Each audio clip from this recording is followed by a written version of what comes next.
सर्दियों की वो रात थी जब धुंध इतनी गहरी थी कि सामने खड़ा इंसान भी धुंध में गायब हो जाता। स्टेशन के बाहर बस एक ही आवाज गूंज रही थी, ऑटो ऑटो। अपनी पुरानी पीली हरी ऑटो लेकर उम्मीद में कि कोई सवारी मिल जाए। वो आवाज थी रघु की, एक साधारण ऑटो रिक्शा वाला जो रोज शाम से आधी रात तक स्टेशन के बाहर खड़ा रहता था। इन ठंडी रातों में उसकी ऑटो ही उसका सहारा थी। रघु कोई आम इंसान नहीं था। वो मेहनती था, ईमानदार था, पर उसकी जिंदगी संघर्ष से भरी थी। पत्नी, 2 छोटे बच्चे, एक बीमार मां और रोज की कमाई से घर का खर्च चलाना, बस यही उसकी दुनिया थी। लेकिन उस रात उसकी दुनिया बदलने वाली थी, हमेशा के लिए। आज तो सवारियां भी जैसे जम गई हैं। पूरे दिन में 3 चक्कर ही हुए। अपने हाथ रगड़ता है, ऑटो के बोनट पर बैठता है। ठंडी लग रही है, चलो चाय पी लेता हूं। पास की दुकान पर जाता है। रघु भाई, फिर वही रात की ड्यूटी। क्या करें भैया, पेट जो पालना है। दिन में लोग ठेले पर चलते हैं, रात में स्टेशन से ही कुछ मिल जाता है। दोनों हंसते हैं। फिर एक ट्रेन की सीटी सुनाई देती है। लो, शायद कुछ यात्री उतरे। रघु जल्दी से स्टेशन पर आ जाता है। वो ट्रेन जयपुर से जोधपुर जाने वाली लोकल थी। ठंड इतनी थी कि लोग जल्दी जल्दी अपने घरों की ओर निकल रहे थे। रघु की निगाह सब पर थी, पर कोई सवारी नहीं रुक रही थी। तभी धीरे धीरे कदमों की आहट, चप्पल की खुरखुराहट। रघु पीछे देखता है। एक औरत खड़ी है, लाल साड़ी में, बाल आधे चेहरे पर। भैया, ऑटो खाली है?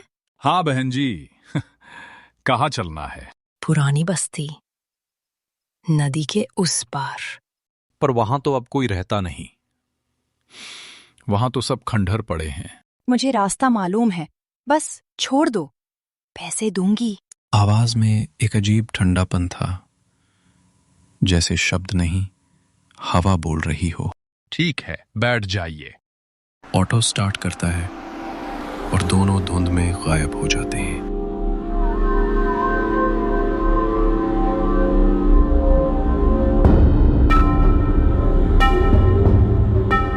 रास्ता सुनसान था। पेड़ों की डालियों से ओस टपक रही थी। रघु को बार बार लग रहा था जैसे कोई पीछे से देख रहा हो। बहन जी, आप वहां रहती हैं? कभी रहती थी। अच्छा, शादी के बाद मायके आ रही हैं क्या? महिला चुप, सिर्फ ठंडी हवा। बहन जी, सीट खाली, कोई नहीं। कहीं उतर गई क्या? ब्रेक लगाता है, उतरता है, चारों तरफ देखता है। कहीं उतर गई क्या? धुंध में कुछ हलचल। दूर से वही औरत खड़ी दिखती है, सड़क के बीच में। रघु, तू मेरा नाम कैसे जानती है? तेरे ऑटो से 20 साल पहले मैं गई थी, हमेशा के लिए। अचानक उसके चेहरे पर नीले निशान दिखते हैं। आंखें काली, होंठ ठंड से नीले पड़ते हैं। नहीं, ये सपना है। महिला की परछाई धीरे धीरे ऑटो के शीशे में समा जाती है। ऑटो अपने आप स्टार्ट होता है, बिना किसी के छुए। उस रात धुंध में गुम हो गया रघु।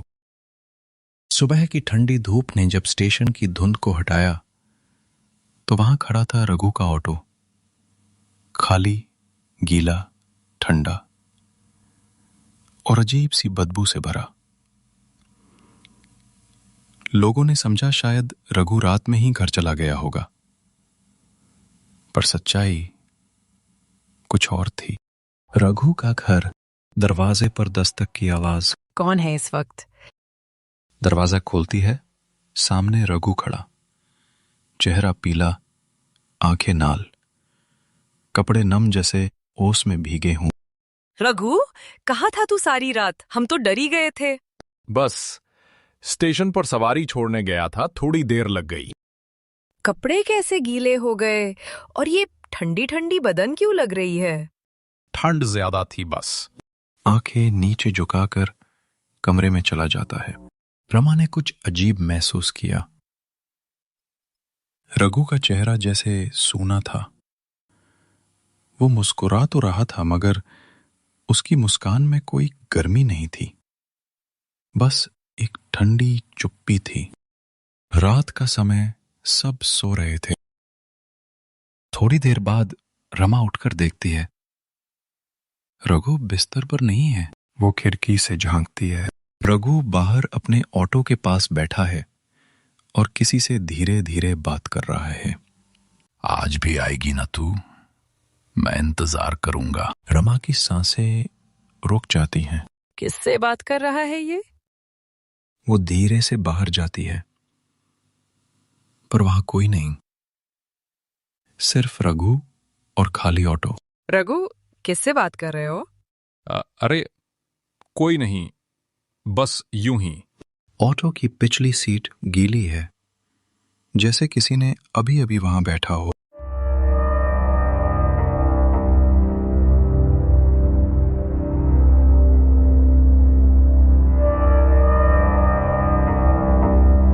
अगले कुछ दिनों में रघु बदलने लगा। वो ज्यादा बोलता नहीं था, खाना कम खाता और अक्सर रात को जागता रहता। कभी बच्चों को देखकर मुस्कुराता तो कभी उन्हें घूरने लगता। एक दिन उसकी मां ने देखा, रघु अपने कमरे में बैठा था और दीवार की तरफ देख रहा था। रघु, बेटा क्या देख रहा है? रघु बिना पलक झपकाए दीवार की ओर देखता है। वो आई थी माँ, वही जो पुरानी बस्ती से आई थी। वो कहती है उसका घर अब मेरा है। कौन आई थी रघु? रघु अचानक जोर से हंसता है। वो जो सवारी थी माँ, जो कभी उतरी ही नहीं। रघु अब घर तो आ गया था, पर वो अब रघु नहीं रहा। कभी कभी वो आईने में खुद को देखता तो पीछे खड़ी दिखती वही औरत, ठंडी मुस्कान के साथ। रघु अब घर में शरीर से तो था, पर उसकी आत्मा जैसे कहीं और जा चुकी थी। कभी दीवार से बातें करता, कभी बच्चों के खिलौनों को उठाकर हंसता और रात को अपने ऑटो की पिछली सीट साफ करता, जैसे किसी मेहमान का इंतजार हो। रमा समझ गई, अब कुछ गड़बड़ है, और इस गड़बड़ की जड़ शायद वही है, स्टेशन और पुरानी बस्ती में, जहां से ये सब शुरू हुआ था। रमा स्टेशन पहुंचती है। वो चाय वाले से कुछ पूछती है। भैया, वो रघु जो यहाँ ऑटो चलाता है, उस रात उसने किसे छोड़ा था पुरानी बस्ती में? उस रात? हाँ, मैंने देखा था। एक औरत आई थी, आधा चेहरा बालों से ढका हुआ, लाल साड़ी पहने हुआ। पर अजीब बात ये थी, वो ट्रेन से उतरी ही नहीं थी। मतलब? मैं तो रोज ड्यूटी पर रहता हूं बहन जी। उस रात कोई ऐसी सवारी नहीं उतरी थी। फिर भी वो अचानक रघु के पास आ गई और दोनों धुंध में गायब हो गए। मुझे उस पुरानी बस्ती जाना होगा। रमा अकेली निकल पड़ी, धुंध भरी सड़कों से होते हुए उस जगह की ओर जहां अब कोई नहीं रहता था। सिर्फ पुराने पेड़, टूटी दीवारें और ठंडी हवा में बसी एक पुरानी बदबू। रमा धीरे धीरे बस्ती के अंदर जाती है। हर घर खंडार में बदल चुका है और बीच में एक पुराना कुआं। वो एक बूढ़ी औरत को देखती है जो आग के पास बैठी है। माँ जी, यहाँ पहले कौन रहता था? बहुत लोग रहते थे बेटी, पर 20 साल पहले एक हादसा हुआ था। कौन सा हादसा? एक लड़की थी, सुधा नाम था उसका, स्टेशन पर काम करती थी। कहते हैं किसी ऑटो वाले ने उसे देर रात घर छोड़ने का वादा किया था, पर रास्ते में ऑटो पलट गया। लड़की वहीं नदी किनारे मर गई और ऑटो वाला भाग गया। रमा का चेहरा फीका पड़ जाता है। ऑटो वाले का नाम पता था? हाँ बेटी, नाम था रघु। रमा के कानों में आवाज गूंज उठी। तेरे ऑटो से 20 साल पहले मेरा खून बहा था। वो वही औरत थी, सुधा। रमा घर लौटती है। शाम का वक्त। रघु, तू उसे छोड़ क्यों नहीं देता? वो अब कभी नहीं जाएगी रमा। वो तो मेरे साथ रहती है, हमेशा से। उसे महसूस होता है कि ऑटो की पिछली सीट पर कोई बैठा है। ये क्या कर दिया तूने रघु? वो आत्मा तुझे जकड़ रही है। रघु की आंखें लाल हो जाती हैं, चेहरा कठोर। वो आत्मा नहीं, वो मेरी सवारी है। उस रात रमा ने पहली बार महसूस किया, रघु अब इंसान नहीं रहा। वो एक चलती फिरती परछाई था, जो उस औरत की ठंडी सांसों के साथ जी रहा था। मां बिस्तर पर लेटी कांपती आवाज में, रमा बेटा, आज घर बहुत ठंडा लग रहा है, जैसे बर्फ गिर रही हो अंदर ही। हाँ माँ, मैंने भी महसूस किया। कमरे में धुआं नहीं, धुंध सी फैली रहती है। अचानक पीछे के कमरे से बच्चों की हंसी सुनाई देती है। गुड्डू, पायल, क्या कर रहे हो वहां? रमा कमरे में जाती है। दोनों बच्चे बिस्तर पर बैठे हैं, पर आंखें खाली हैं। माँ, वो आंटी फिर आई थी। वो हमें कहानी सुना रही थी। कौन आंटी? वो वाली आंटी जो कहती है, डरो मत, मैं ठंडी नहीं, प्यारी हूँ। रमा के हाथ कांपने लगते हैं। रमा ने बच्चों के कमरे की खिड़की की ओर देखा। वहां किसी के पैरों के निशान थे, पर वो निशान बर्फ से बने थे और अंदर से बाहर की ओर नहीं, बल्कि बाहर से अंदर की ओर जा रहे थे। रात के 2 बजे ऑटो अपने आप स्टार्ट होता है। रघु, कहाँ जा रहा है तू इतनी रात में? रघु बिना जवाब दिए ऑटो चलाता है। पीछे की सीट पर धुंध जैसी छाया बैठी है। रघु, किसे ले जा रहा है? रघु की आवाज दूर से आती है, ठंडी और खाली। जिसे छोड़ नहीं सका, अब हर रात उसे स्टेशन तक ले जाता हूं, फिर वो मुझे घर तक छोड़ देती है। उसके बाद हर रात वही होता। ऑटो की टक टक आवाज, घर के बाहर बर्फ सी जमी जमीन, और सुबह ऑटो के अंदर बर्फीले निशान, जैसे कोई वहां बैठा हो घंटों तक। अगली सुबह। रमा बेटा, अब इस घर में चैन नहीं है। रात को कोई मेरे कान में फुसफुसाता है, मैं लौट आई हूँ रघु के लिए। माँ, वो आत्मा अब सब पर हावी हो रही है। मैं कुछ करूंगी, मुझे उससे बात करनी होगी। खिड़की के शीशे पर सफेद उंगलियों के निशान बनते हैं, जैसे कोई बाहर से भीतर देख रहा हो। अब रमा का डर गुस्से में बदल चुका था। वो जान चुकी थी, अगर सुधा की आत्मा को रोका नहीं गया तो उसका घर और परिवार धीरे धीरे बर्फ की तरह खत्म हो जाएगा। धुंध छाई हुई, ट्रेनों की हल्की सी आवाज दूर से। रमा अकेली चल रही थी, हाथ में लालटेन और दिल में डर और जिद दोनों। सुधा, अगर तू है तो सामने आ। मैं तेरे दर्द को समझना चाहती हूँ, मगर मेरे परिवार को छोड़ दे। अब तू भी मेरा नाम जानती है, तो क्या तू भी उसे माफ कर सकेगी? धुंध में वही औरत दिखाई देती है, सुधा। 20 साल पहले मैंने रघु से मदद मांगी थी। मुझे घर छोड़ने का वादा किया था उसने, पर रास्ते में वो नशे में था। ऑटो पलटा और मैं उस नदी में गिर गई। वो मुझे छोड़कर भाग गया। नहीं, रघु ऐसा नहीं कर सकता। क्यों नहीं? उसकी डर ने मेरी जान ली। अब मेरी ठंडक उसकी सांसों में बस चुकी है। अब वो कभी नहीं छूट सकता मुझसे। सुधा आगे बढ़ती है। रमा की आंखों के सामने वो रात जिंदा हो उठी। सुधा की चीखें, नदी की लहरें और एक गिरती हुई ऑटो। रघु भाग रहा था और सुधा हाथ बढ़ाकर मदद मांग रही थी, पर उस वक्त उसका डर इंसानियत पर भारी पड़ गया था। अगर तेरा दर्द सही है तो मैं तुझे मुक्ति दिलाऊंगी, लेकिन मेरे बच्चों को छोड़ दे सुधा, वो निर्दोष हैं। मैं किसी को नहीं चाहती, मुझे बस न्याय चाहिए। वो मान ले कि उसने मेरा खून किया है, तभी मैं चैन से जा सकूंगी। धीरे धीरे सुधा गायब होती है। हवा थम जाती है। रमा ने उस रात ठान लिया, अब वो रघु को उसकी सच्चाई का सामना करवाएगी।